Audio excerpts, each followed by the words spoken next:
what does it mean to be a woman who is performing the duties of a wife, but you are not a wife? I have a very short letter. I'm not going to read it verbatim because it was a bit, I think there might have been a language barrier, but she's essentially asking, what if he's not your husband and he's just your boyfriend? Are you supposed to, as a girlfriend, do things like laundry and cooking? Should those be privileges reserved just for your husband, or is it up to the needs of the relationship? And she did say, I saw your last video about not doing something that your man asked you. Is that selfish, even if you're not married? I want to make it very clear, as I always say, there's a difference between a wife and a girlfriend. There's a difference between a boyfriend and a husband. And if you are already married and your goal is to stay married, there's going to be a lot of compromise involved if you find yourself unequally yoked. And I say if you find yourself unequally yoked because I'm very understanding of the fact that although we are told not to get in those situations as believers, those are instructions for believers. If you were not a believer before you got married, you did not have that set of instructions or the level of understanding that you have now, you are to go forward and to pray for your husband, okay? But it sounds like this is not that type of relationship. I stand firm in a couple of things. One, women who know better should do better. That means that if you are dating a man and you are not married to him, don't give up the cookie. Don't have premarital sex. Don't fornicate with that man. Why?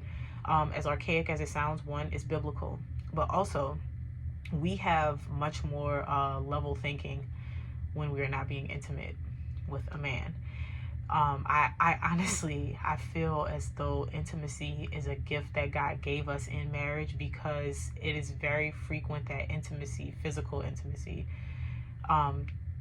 makes you forget a lot, okay? The danger of that is that if you are being intimate with a man that you are not married to, you can be so into him in that way, in that physical manner, that you overlook things. And that is very dangerous for you, the woman, because it's very easy for you to be taken advantage of and to get into a situation that you don't want to be in, and to maybe stay in a relationship longer than you should, and to overlook potential red flags. So I first want to say that, now you did mention things like cooking and laundry.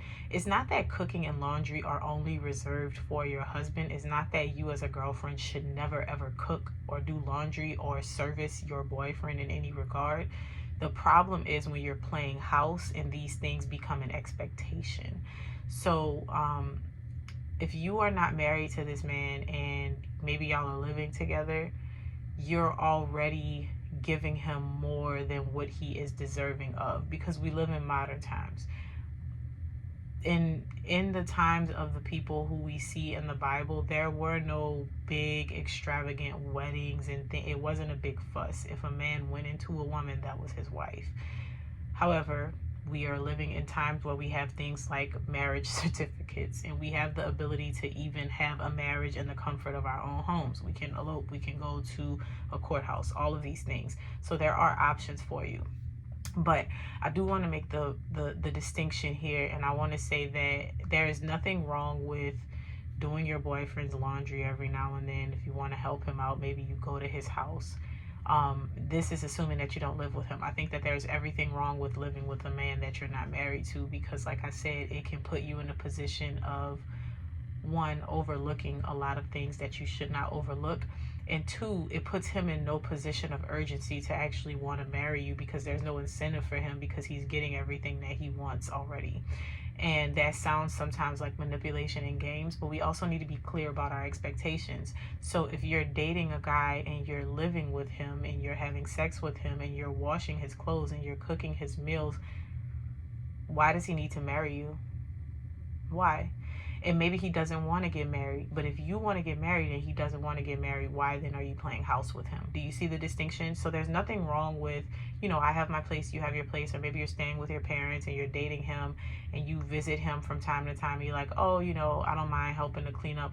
I don't think that there's anything wrong with that. I don't think that that should be a regular thing. I don't think that it should be an expectation of you. I don't think that you should extend yourself in that regard on a regular basis. But I do think that what you need to focus on, one, is if this is somebody that you actually want to be with. If this is not somebody that you want to be with, or if you have doubts about it and you're dating him, cut the relationship off. Far too often, women stay in situations hoping that the man is going to get better, hoping that he's going to change, hoping that you can love him properly to get the result that you want. And that's just not the case. The only time that you should be that steadfast with a man is when you're already married to him. Because something that I talk about is, typically, if you're married, I hope that you want to stay married and you're trying to figure out what needs to be done so that you can make your relationship work.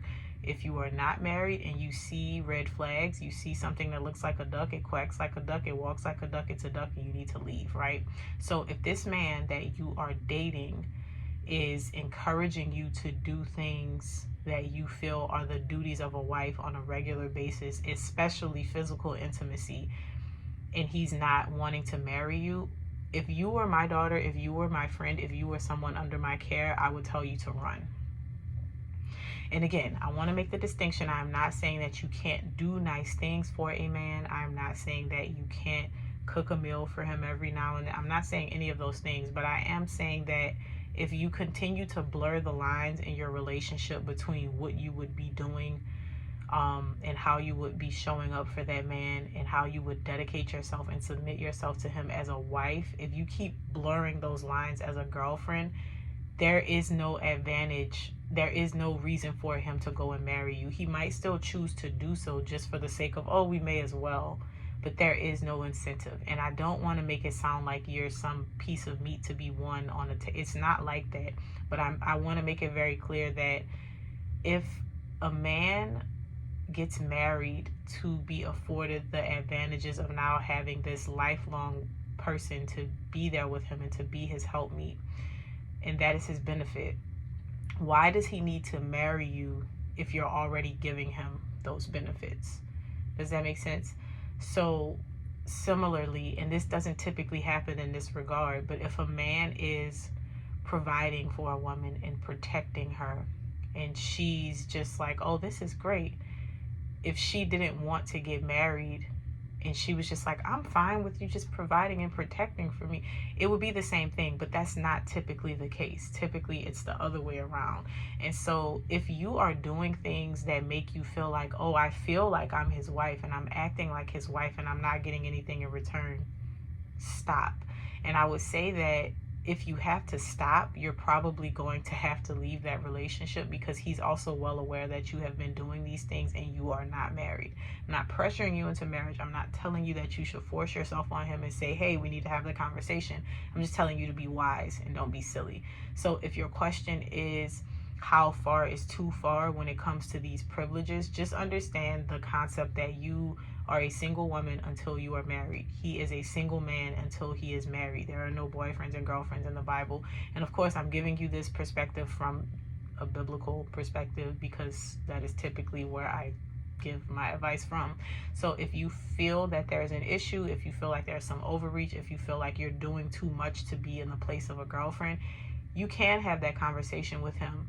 You can, but I'm going to be honest with you. If you have to have that conversation with a man, he already knows. And it's one of two things that he's going to do. He's going to say, you know what, you're right, let's get married. Or he's going to say, oh, you're taking things too seriously. And in either case, I would still be wary of the fact that you are having to have that conversation with him, because men are they know what they want. They do, and it doesn't take them a long time to figure it out. Even if it takes a little bit longer to pull together a marriage and to propose and all of these things, men know what they want. So if you have to have that conversation with a man and you can see that he has no intention to marry you, he's probably not going to. He probably has no interest, and he is probably enjoying the benefits that you are providing and the privileges that you are giving him and the things that you are calling wifely duties.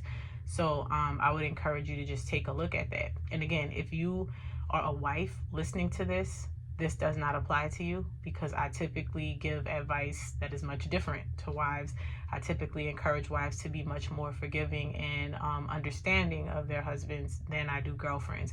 As a girlfriend, as a boyfriend, whatever, I feel like you should be real strict. You should be real strict. There's not much opportunity for, yes, forgiveness and all those things, but I'm going to forgive you and I'm going to get out of here. So keep that in mind as you listen to this episode. If you enjoy this, I will see you in the next one. If you would like to work with me in a closer regard with Wifey School, you can go ahead and click the links below. in order to get access to that. I will see you in the next video.